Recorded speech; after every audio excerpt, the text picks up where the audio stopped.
Sarah woke before dawn to the sound of voices outside her window. She checked her phone, 5:30 in the morning. Back home, she rarely saw sunrise except when she'd stayed up too late the night before. Here, it seemed the day began with the light. She dressed quickly and made her way to the kitchen, where Carol was already preparing breakfast for what looked like a small army. "Morning, Sarah. Coffee's ready. The crew will be here soon for breakfast before they head out to move cattle to the north pasture.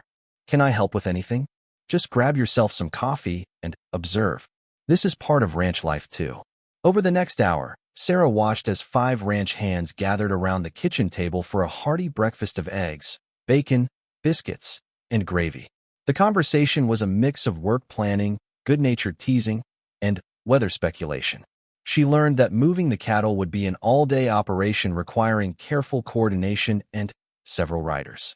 "You're the gal thinking about taking over Carol's administrative work?" asked an older man introduced as Tom, the ranch foreman. "I'm considering it," Sarah replied carefully. "Good. Carol's been doing the work of 3 people for too long. Computer stuff makes my head hurt." James appeared in the kitchen doorway, already dressed for a day of outdoor work. "Sarah, you ready to see your potential home?" The cabin James led her to was about a quarter-mile from the main house, nestled among a grove of cottonwood trees. It was small but well-designed, with a living room, bedroom, kitchen, and bathroom. The furniture was simple but comfortable, and large windows provided views of the surrounding pastures.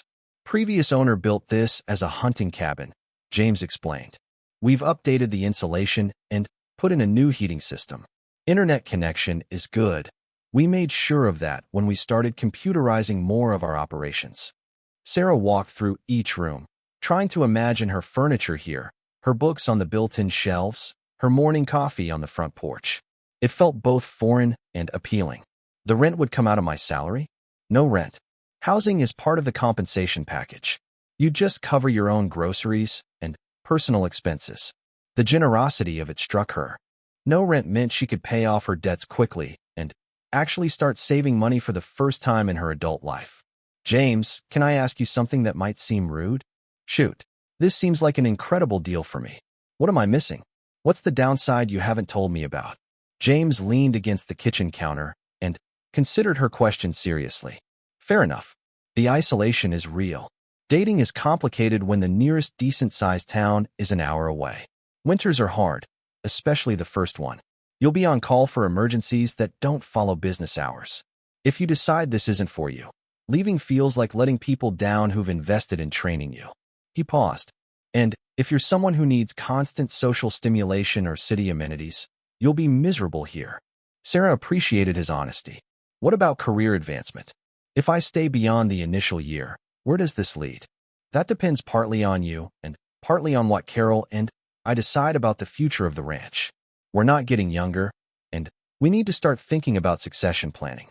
Someone who proves themselves could potentially become a partner in the operation, or take over management responsibilities if we decide to step back." The possibility of ownership, of building something lasting, added another dimension to the decision. This wasn't just a job that could solve her immediate problems. It was potentially a life path she'd never considered. They spent the rest of the morning with Carol, going over the specific administrative systems Sarah would be managing. The ranch used a combination of specialized software for livestock management, standard business applications for accounting and correspondence, and custom spreadsheets Carol had developed over the years. "The learning curve isn't too steep if you're comfortable with computers," Carol explained. "Most of it is data entry and organization, but you need to understand enough about ranch operations to ask intelligent questions and spot potential problems." Sarah spent 2 hours working through sample scenarios, coordinating a veterinary visit, updating breeding records, communicating with cattle buyers, and managing feed delivery schedules. The work was detailed but logical, requiring organization and attention to detail more than specialized knowledge. "This is manageable," Sarah said after completing a mock cattle shipment transaction. "Complex, but manageable. The hardest part is learning to anticipate problems," Carol said. "Ranching has a lot of moving parts, and when something goes wrong, it usually affects multiple other operations. Experience teaches you to spot potential issues before they become crises." After lunch, James suggested Sarah spend the afternoon exploring the property on her own. Take one of the ranch trucks, drive around, get a feel for the scale of what we're managing here. The roads are all marked, and you can't really get lost. Sarah spent 3 hours driving the network of ranch roads that crisscrossed the property. She stopped at overlooks that provided sweeping views of the valley, watched cattle grazing in distant pastures, and began to understand the scope of the operation.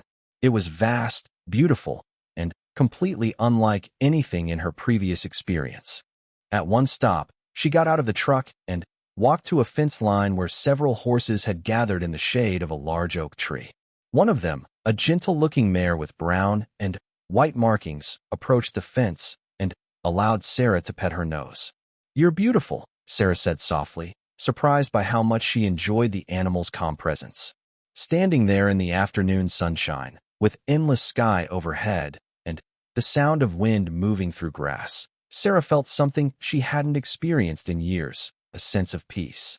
Not the absence of challenge or uncertainty, but a feeling that she was in a place where challenges were meaningful and uncertainty was part of something larger than herself. Her phone rang, jarring her out of the moment. Jessica's name appeared on the screen. "Hey," Sarah answered. "Finally. I've been worried sick. How's your ranch adventure going? Please tell me you're not about to do something crazy." Sarah looked around at the landscape surrounding her, at the horses watching her with curious eyes, at the mountains visible in the distance. "I think I might be," she said honestly. "Sarah, be serious. This isn't you. You don't make impulsive decisions. You research everything to death and make pro and con lists and ask everyone's opinion. Maybe that's exactly the problem." "What do you mean?" "Jess, I've been playing it safe my entire life. Safe major in college, safe career choices, safe apartment in a safe neighborhood. And where has it gotten me? Unemployed and broke and feeling like I'm sleepwalking through my own life." There was silence on the other end of the line. "But, Montana, Sarah? Cattle ranching? You don't know anything about that world."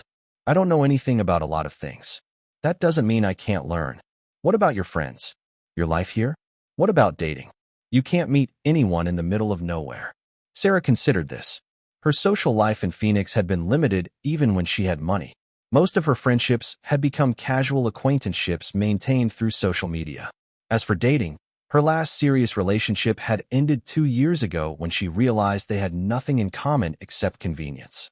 "Jess, I love you, but my life in Phoenix isn't exactly thriving. Maybe it's time to try something completely different." After she hung up, Sarah sat in the truck for a long time, thinking about the conversation. Jessica's concerns were valid and came from a place of caring. But they also reflected the same safety-first mindset that had kept Sarah stuck in situations that weren't serving her. She drove back to the main house as the sun was beginning to set. Carol was in the kitchen starting dinner preparations, and James was at the table updating records on his laptop. "How was your solo tour?" Carol asked. "Eye-opening. This place is incredible. I had no idea operations like this existed." James looked up from his computer. "What did you think of the horses?" "That paint mare that probably came up to the fence is Rosie. She's our greeter. Never met a person she didn't like. She was sweet. I've never been around horses much, but she seemed very gentle." "Horse interaction isn't part of the administrative job," Carol said. "But most people who live here end up learning to ride eventually. It's handy for checking pastures that are hard to reach by truck." The idea of learning to ride horses added another layer of adventure to the prospect. Sarah had always thought of horseback riding as something rich people did at expensive resorts, not a practical skill for everyday work. During dinner, the conversation naturally turned to Sarah's impressions of her visit. "What questions do you still have?" James asked. Sarah had been thinking about this all afternoon. "I guess my biggest question is about the community aspect. You mentioned that some of your closest relationships are with people who chose to be part of your life here. How does that work? How do you build connections in such an isolated area?" Carol and James exchanged a smile. "Ranch communities are tight-knit by necessity," Carol explained. "Your neighbors might be 20 miles away, but when someone needs help during calving season or when equipment breaks down, everyone pitches in. There's a strong culture of mutual support. Plus, there are monthly gatherings," James added. "Potluck dinners, community meetings, seasonal celebrations. The social calendar isn't as busy as city life, but the relationships tend to be deeper and more meaningful. What about intellectual stimulation? I love to read. I'm curious about a lot of topics. Do people here share those interests? You might be surprised, Carol said. Some of the most interesting and well-read people I've ever met live on ranches. There's something about the rhythm of rural life that lends itself to thinking deeply about things. Plus, with modern internet connections, you can access virtually any educational resource you want. After dinner, Sarah helped Carol with the dishes while James went to check on the cattle that had been moved that day. The kitchen felt warm and comfortable, filled with the kind of easy domesticity Sarah remembered from her grandmother's house. Carol, can I ask you something personal? Of course. Do you ever regret leaving city life? Do you miss what you gave up? Carol was quiet for a moment, drying a plate thoughtfully. The first year was hard. I missed restaurants and shopping and having friends nearby. But, gradually, I realized I wasn't actually missing those things as much as I missed the familiar. Once I started building a new kind of life here, I discovered I preferred it. What do you prefer about it? The sense of purpose, I guess. In the city, I felt like I was just consuming things, entertainment, goods, experiences. Here, I'm creating something. Every decision, James, and I make affects the land, the animals, our community. There's weight to it that I find satisfying. Sarah nodded, understanding what Carol meant. Her jobs in Phoenix had felt temporary and replaceable.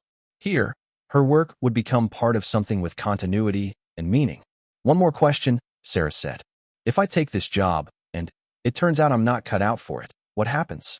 Honestly, it would be disappointing for all of us. But we'd work together to figure out a transition that made sense. We're not in the business of trapping people in situations where they're miserable. That evening, Sarah walked out to the cabin that could become her home. She had the key, and she let herself in, turning on the lights and walking through the rooms again. She opened the refrigerator that would hold her groceries, sat on the couch where she would read in the evenings, looked out the bedroom window where she would watch the sunrise. She pulled out her phone and did something she'd never done before. She stopped researching. She didn't look up statistics about rural employment or read articles about career changes or seek out other people's experiences with similar decisions. Instead, she sat quietly and listened to herself. What did she want?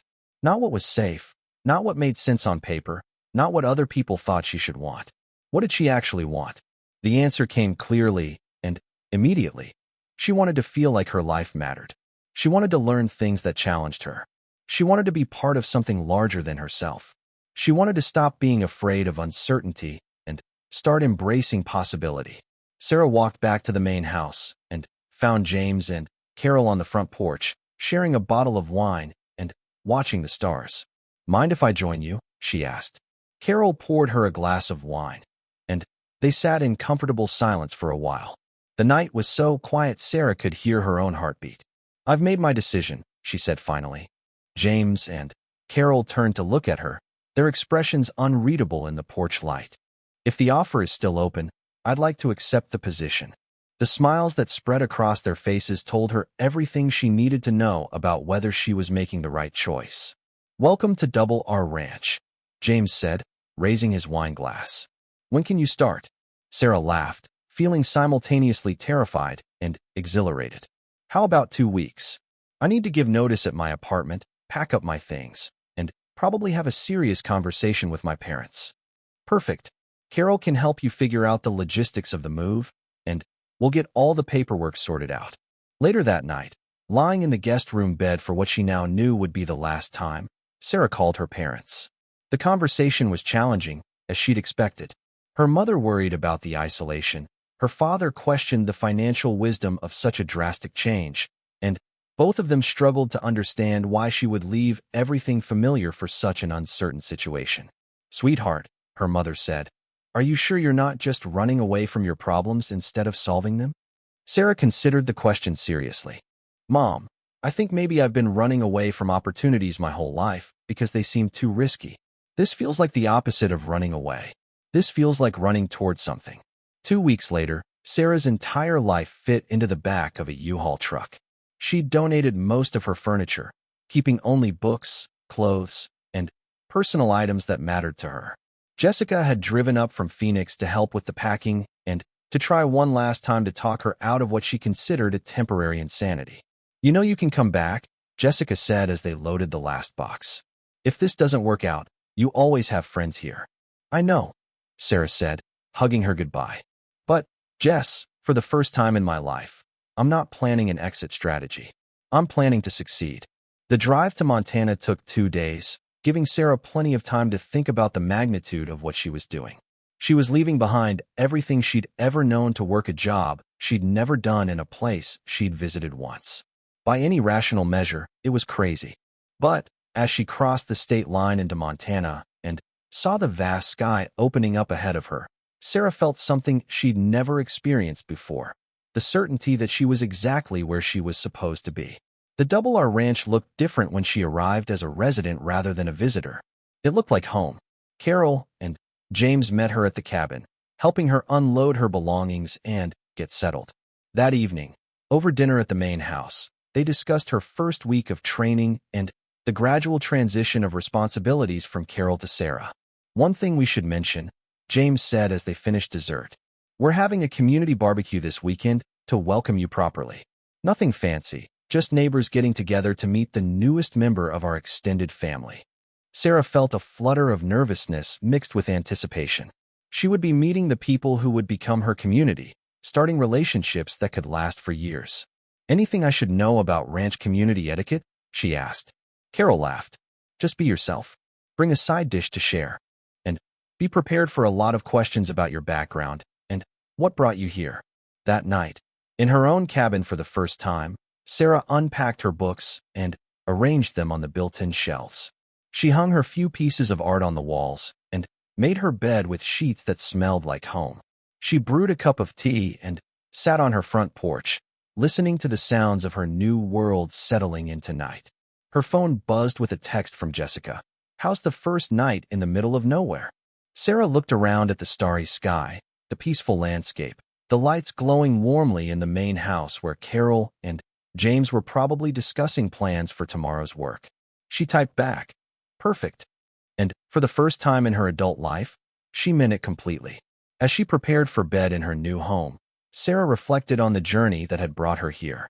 6 months ago, she had been a desperate job seeker willing to consider anything. Tonight, she was a woman who had bet everything on her own potential and won. Tomorrow would bring new challenges: learning the ranch's systems, meeting the community, proving herself capable of the work she'd committed to do. But tonight, she was simply a woman who had found the courage to change her life completely. And that felt like the greatest victory of all. The airplane descended through clouds that stretched endlessly across the Montana sky, revealing a landscape that looked like something from a Western movie. Sarah pressed her face to the small window, watching as vast stretches of rolling grassland and distant mountains came into view. The scale of everything was overwhelming. Back home in Arizona, she was used to desert and suburban sprawl, but this was different. This was space that seemed to go on forever. Billings Airport was smaller than she'd expected, with a distinctly Western atmosphere that made her feel like she'd stepped into another world. As she collected her single piece of luggage, Sarah scanned the waiting area for someone who might be from Double R Ranch. James Richardson had told her someone would pick her up, but hadn't provided much detail about who to look for. "Ms. Martinez?" She turned to see a woman approaching her, probably in her early 50s, with graying blonde hair pulled back in a practical ponytail and wearing jeans, boots, and a flannel shirt. Her handshake was firm, her smile genuine. "I'm Carol Richardson. My husband James sent me to collect you. How was your flight?" Sarah blinked in surprise. She'd assumed James Richardson was a single ranch owner, not a married man. The realization made her feel both more comfortable and slightly embarrassed about her assumptions. "Very smooth, thank you. And thank you for making the drive to pick me up." Carol laughed, a warm sound that immediately put Sarah at ease. "Oh, this isn't much of a drive for us. We're used to distances out here. Come on, let's get you to the ranch. I imagine you're curious to see what you might be getting yourself into." The drive from Billings took nearly 2 hours, and Sarah was grateful for Carol's easy conversation. She learned that the Richardsons had been running Double R Ranch for over 20 years, that they had 3 grown children who'd all moved to various cities, and that they were getting to an age where they needed help managing the administrative side of the operation. James handles the cattle and the land management, Carol explained as they drove through increasingly rural landscape. I've been doing the books and correspondence, but, frankly, it's gotten to be too much with everything else we have going on. We need someone who can take that load off our shoulders and maybe bring some fresh ideas to how we organize things. Sarah watched the scenery roll past. They passed through two small towns that seemed to consist of little more than a gas station, a diner, and a handful of houses. The spaces between settlements grew longer, and she began to understand what James had meant about isolation. "Can I ask you something?"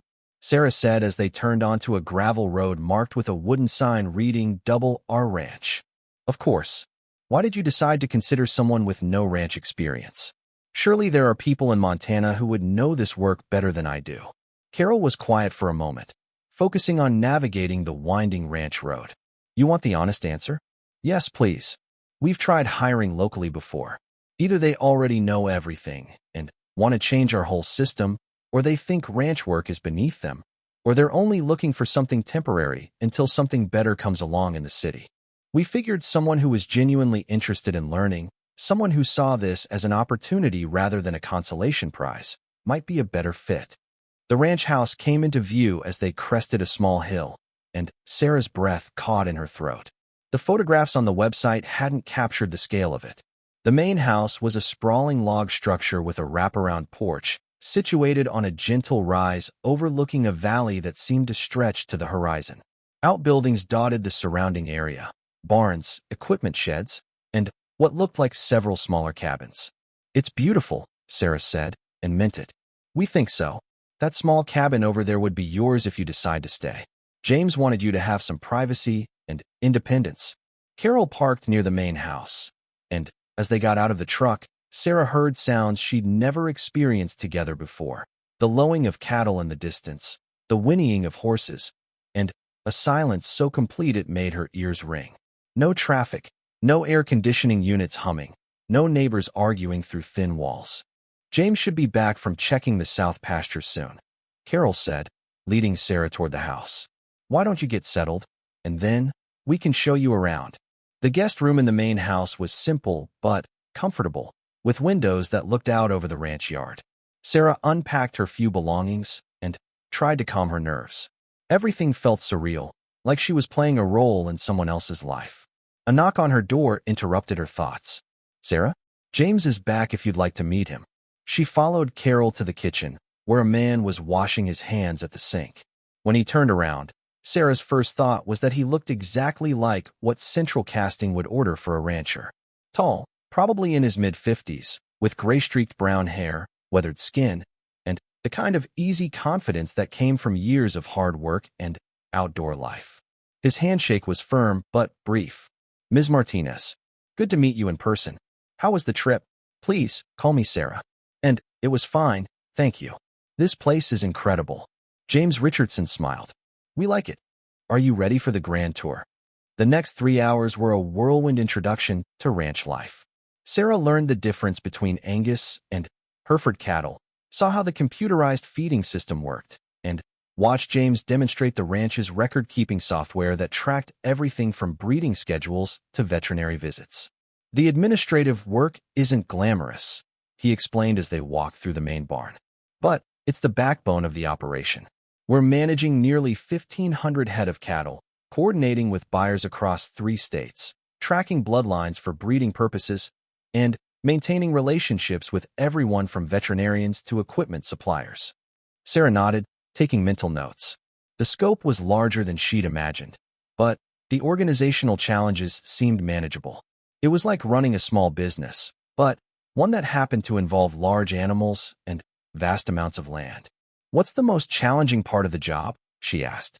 James considered the question as they walked toward a pasture where several horses grazed near a fence line.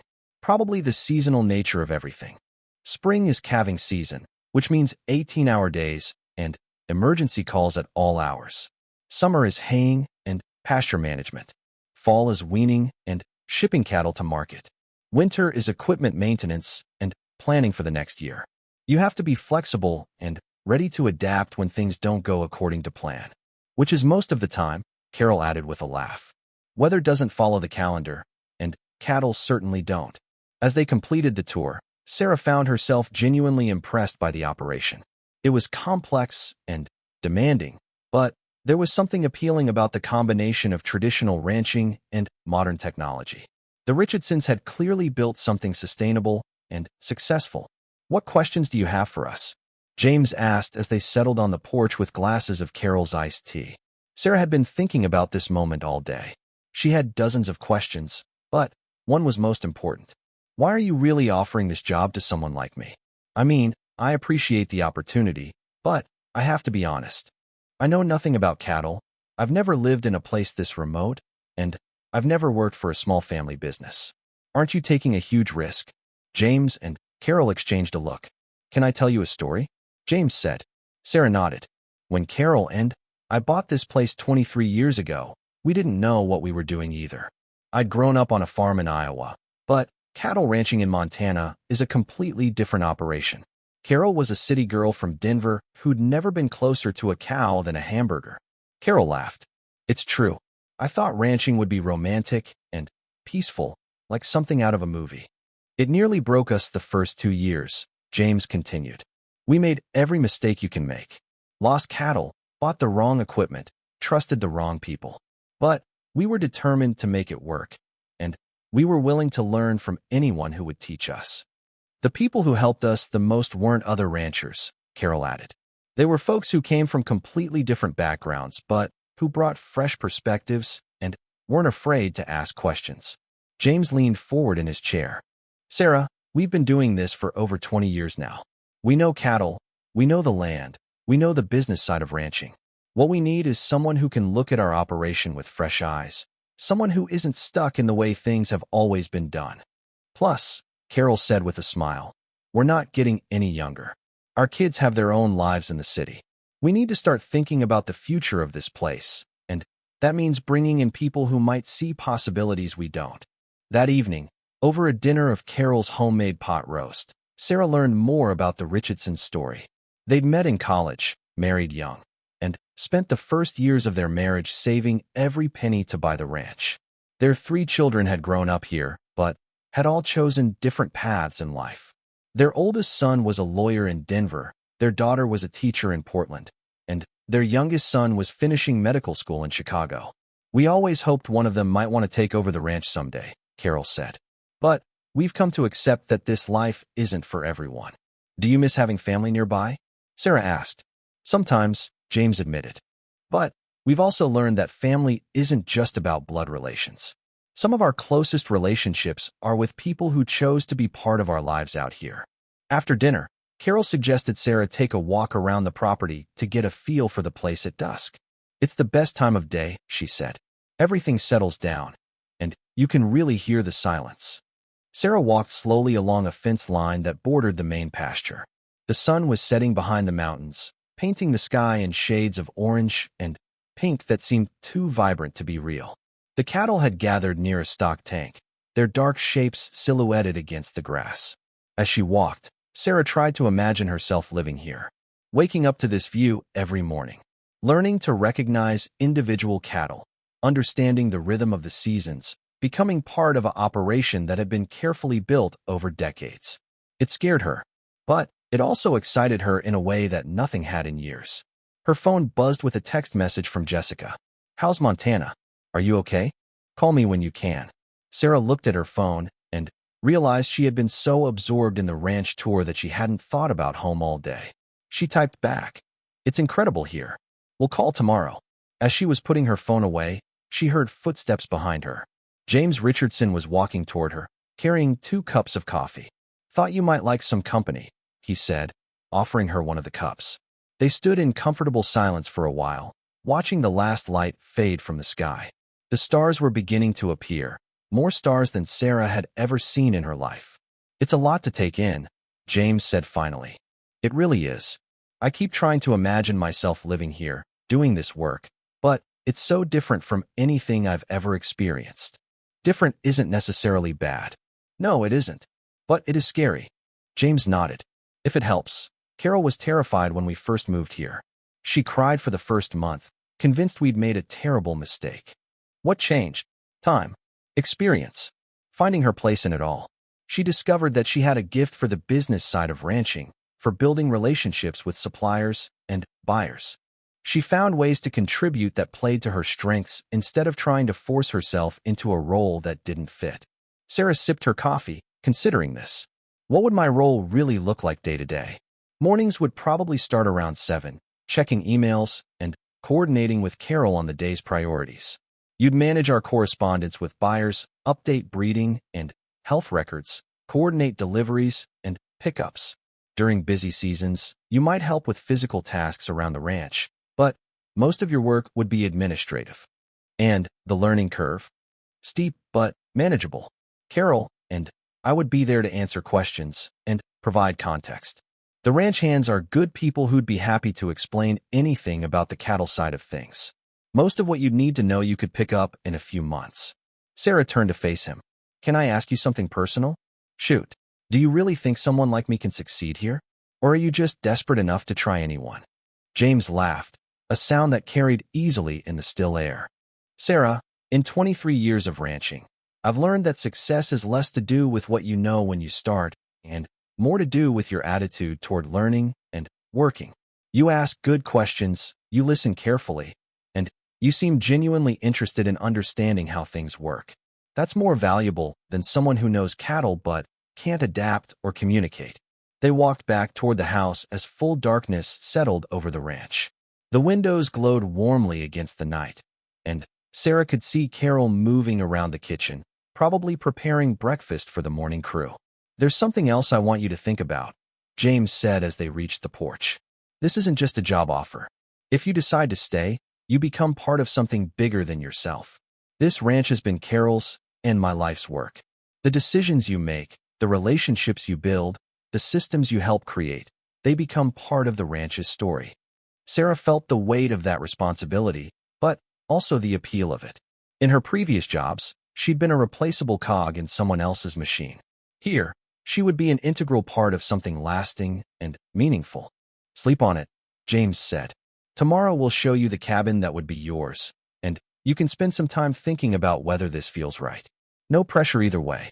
If it's not the right fit, we'll get you to the airport Sunday with no hard feelings. That night, lying in the guest room bed, Sarah stared at the ceiling and listened to sounds she'd never heard before. Somewhere in the distance, a coyote called. The wind moved through the trees outside her window. The old house creaked and settled around her. She thought about her apartment back in Phoenix, with its thin walls and constant noise. She thought about her dwindling bank account and the stack of rejection letters on her kitchen table. She thought about the life she'd been living, safe and predictable and ultimately unfulfilling. Then, she thought about the vastness of the landscape she'd seen today, the satisfaction in James Richardson's voice when he talked about the ranch, the warmth in Carol's eyes when she described finding her place in this operation. Sarah pulled out her phone and opened her notes app. She began making a list of pros and cons, the practical considerations of such a major life change. Pros: good salary, housing included, opportunity to learn new skills, chance for a fresh start, working for people she already respected. Cons: isolation from friends and family, completely unfamiliar work, no guarantee she'd be successful, commitment to stay for a full year. She stared at the list for a long time. On paper, the decision seemed impossible to make with such limited information. But, deep down, Sarah was beginning to realize that this wasn't really a decision that could be made with logic alone. This was about something deeper. This was about whether she was brave enough to bet on herself in a completely new environment. This was about whether she was ready to stop playing it safe and start living deliberately. As sleep finally took her, Sarah's last conscious thought was a question that would shape everything that followed. What if the life she'd been living wasn't actually safer than the risk she was considering? What if the real risk was staying exactly where she was? Sarah Martinez stared at her laptop screen, the cursor blinking mockingly in the empty email box. 3 months of unemployment had drained her savings account, and her confidence in equal measure. The stack of rejection letters on her kitchen table seemed to grow taller each day, a paper monument to her mounting desperation. She scrolled through the job listings one more time, her eyes scanning the familiar requirements that always seemed just out of reach. Marketing coordinator positions wanted 5 years of experience she didn't have. Administrative roles paid barely enough to cover her rent. Customer service jobs made her stomach turn after her last soul-crushing experience in a call center. The morning sun streamed through her apartment window, highlighting the dust motes dancing in the air and the overdue bills scattered across her coffee table.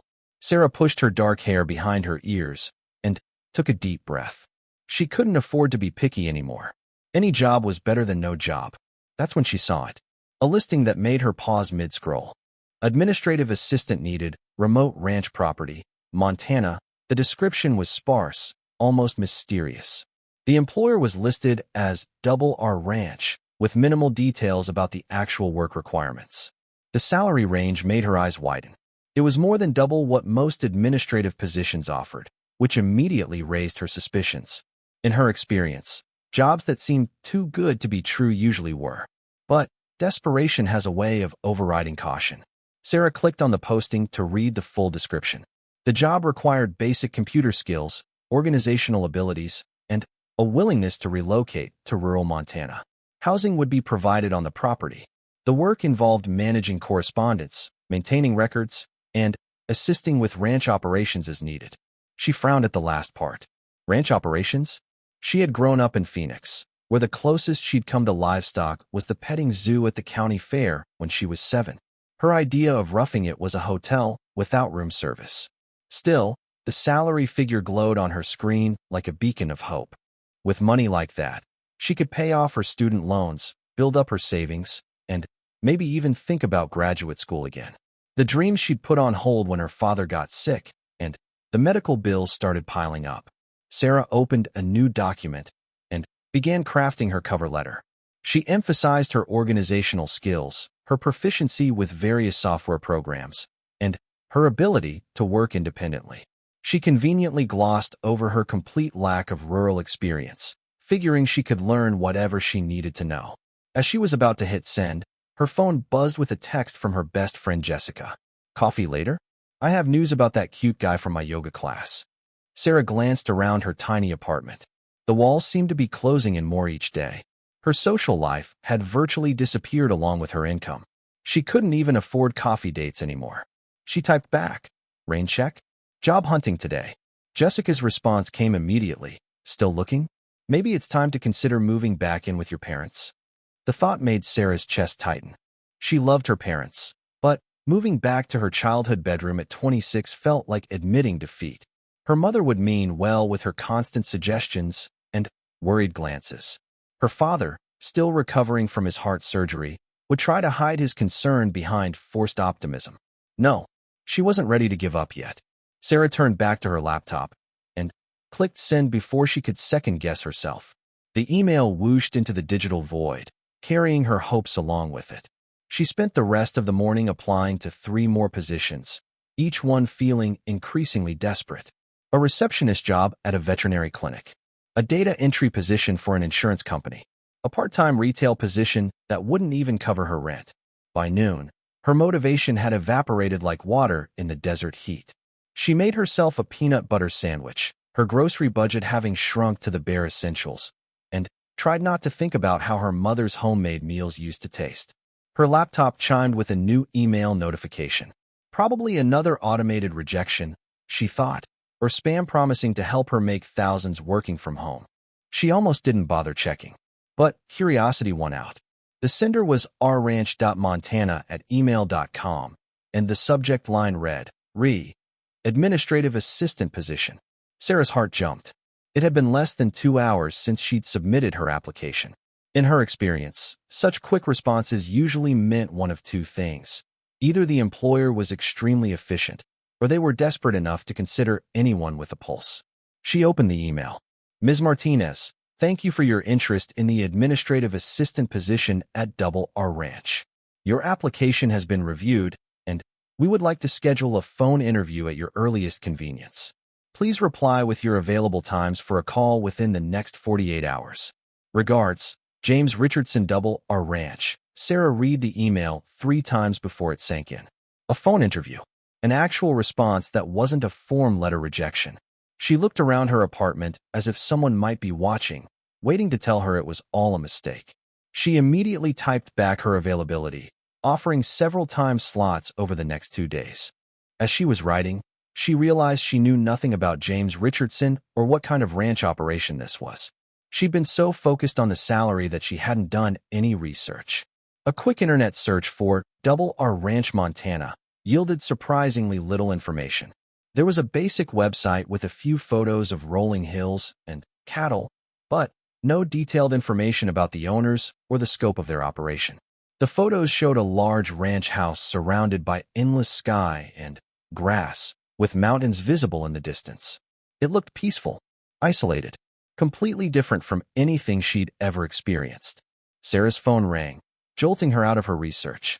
The caller ID showed an unfamiliar number with a Montana area code. "Hello," she answered, her voice slightly breathless. "Ms. Martinez? This is James Richardson from Double R Ranch. I hope I'm not calling at a bad time." The voice was deep, with a slight Western drawl that sounded authentic rather than forced. There was something calming about it, like warm honey over gravel. "No, not at all," Sarah said, scrambling to grab a pen and paper. "Thank you for calling so quickly. Well, we're not ones to waste time when we find someone who might be a good fit. I've looked over your resume, and your administrative experience looks solid. I appreciate that you were straightforward about not having ranch experience." Sarah had been straightforward about that. She mentally reviewed her cover letter and realized she hadn't actually claimed any rural background. Apparently, her honesty was being interpreted as refreshing rather than disqualifying. "I'm definitely willing to learn," she said. "I'm a quick study, and I'm not afraid of hard work." "That's good to hear. Let me tell you a bit about what this position involves." James Richardson's voice took on a businesslike tone as he explained the ranch operations. Double R was a working cattle ranch spanning several thousand acres. The administrative assistant would handle correspondence with buyers, maintain breeding records, coordinate with veterinarians and feed suppliers, and manage the ranch's scheduling. "Now, I want to be clear about something," he continued. "This isn't a typical office job. Ranch life starts early and doesn't follow a 9-to-5 schedule. You'd be living on the property, and during busy seasons like calving or roundup, everyone pitches in where needed." Sarah found herself nodding along, even though she had only a vague idea of what calving or roundup actually involved. "I understand. I'm looking for something different from a typical office environment. Are you comfortable around large animals? Cattle, horses?" She thought about the therapy horses she'd worked with during her college volunteer program. That had been her only real exposure to large animals, but it had gone well enough. "Yes, I am," she said, hoping confidence would bridge the gap in her experience. "Good. Now, I should mention that this is somewhat of an isolated location. The nearest town is about 30 miles away, population around 800. We're pretty self-sufficient out here, but it's not for everyone." Sarah looked around her cramped apartment, at the noise of traffic filtering through thin walls and the neighbors arguing upstairs. Isolation sounded like paradise. "That actually sounds appealing to me," she said honestly. There was a pause on the other end of the line. "Ms. Martinez, can I ask what's driving you to consider such a significant change? Moving from Arizona to rural Montana is quite a leap." Sarah hesitated. She could give him the polished answer about seeking new challenges and career growth. Instead, she found herself being honest. "I've been unemployed for 3 months. I'm behind on rent, my savings are almost gone, and I'm tired of feeling like I'm just surviving instead of living. I know ranch work isn't something I have experience with, but I'm willing to work harder than anyone you'll find if you give me the chance." Another pause, longer this time. "I appreciate the honesty," James Richardson said finally. "Most people try to oversell themselves. The truth is, we need someone reliable more than we need someone with ranch experience. We can teach the ranch side of things to someone who's willing to learn." Sarah felt a flutter of hope in her chest. "Ms. Martinez, I'd like to make you an offer." Her heart stopped. An offer? The position pays $65,000 annually, plus room and board. The housing is a small cabin on the property, furnished, utilities included. 2 weeks paid vacation after your first year, Health insurance after 90 days. The numbers seemed to echo in her head. $65,000. No rent. No utilities. It was more financial security than she'd ever had. There is one condition, he continued. Sarah's hope deflated slightly. Here came the catch. The position requires a 1-year commitment. Ranch operations depend on consistency, and training someone takes time and resources. If you're not prepared to stay for at least a year, this isn't the right fit. A year in Montana. A year away from everything she knew. A year of learning to do a job she'd never done in a place she'd never been. I understand, she said. When would you need an answer? How about this? Why don't you come out for a long weekend? See the ranch, meet the crew, get a feel for what the work actually involves. We'll cover your travel expenses. If it feels right for both of us, we can start the paperwork. Sarah's mind raced. A free trip to Montana to check out a job that could solve all her financial problems. It seemed too good to be true, but what did she have to lose? That sounds fair, she said. Excellent. Can you fly out this Friday? I can have someone pick you up at the airport in Billings. Friday was 3 days away. 3 days to figure out what to pack for a ranch visit. 3 days to research Montana weather and ranch life. 3 days to decide if she was brave enough to completely upend her life. Yes, I can make that work, she heard herself saying. Perfect. I'll email you the flight details and what to pack. Ms. Martinez. Yes. Don't overthink it. Sometimes the best opportunities come disguised as the biggest risks. After they hung up, Sarah sat in her silent apartment, staring at her phone. In the span of one conversation, her entire future had shifted. She was going to Montana. She was going to visit a working cattle ranch. She was possibly going to move hundreds of miles away from everything familiar to do a job she'd never done. She should have been terrified. Instead, for the first time in months, she felt something that had become foreign to her. Excitement. Her laptop chimed with another email. Flight information from James Richardson. A round-trip ticket to Billings, Montana, departing Friday morning. The return ticket was for Sunday evening, but it was listed as flexible, meaning she could change it if needed. If she decided to stay, Sarah opened a new browser tab and began researching everything she could about Montana, cattle ranches, and what exactly she might be getting herself into. She had 3 days to prepare for what could be the biggest decision of her life. As she read about Big Sky Country and ranch operations, her phone buzzed with a text from Jessica. How's the job hunt going? Any luck today? Sarah smiled and typed back. You could say that. I might be moving to Montana. Her phone immediately rang. What? Jessica's voice was so loud Sarah had to hold the phone away from her ear. I got a job interview. Well, more like a job tryout. They're flying me out this weekend to check out a ranch. Sarah, please tell me you're not falling for some internet scam. People don't just fly strangers to Montana for jobs. It's legitimate.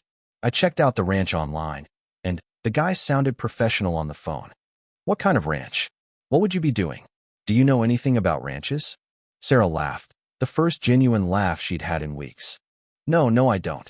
But I'm going to learn. There was silence on Jessica's end. Then, are you losing your mind? You've lived in the city your entire life. You don't even like camping. Maybe that's exactly why I need to do this. After Jessica hung up, clearly convinced her best friend had suffered some kind of breakdown, Sarah continued her research. She learned about cattle breeds, ranch terminology, and the basics of ranch operations. She read about Montana's weather patterns, wildlife, and rural culture. The more she read, the more daunting it seemed. But underneath the nervousness was a growing sense of anticipation. For the first time in years, she was considering something that wasn't safe or predictable or sensible.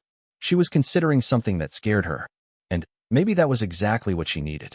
That evening, as she packed a small suitcase with the few clothes she owned that might be appropriate for a ranch visit, Sarah caught her reflection in her bedroom mirror. The woman looking back at her had been playing it safe for 26 years, had chosen the practical major, the sensible career path, the responsible decisions. And where had it gotten her? Unemployed, broke, and feeling like her life was slipping away one rejection letter at a time. Maybe it was time to stop playing it safe. Maybe it was time to take James Richardson's advice and stop overthinking it. Maybe it was time to find out who she could become when everything familiar was stripped away. Sarah zipped up her suitcase and set it by the front door. In 3 days, she'd be on a plane to Montana, heading toward a future she couldn't predict or control. For the first time in months, that thought didn't fill her with anxiety. It filled her with possibility.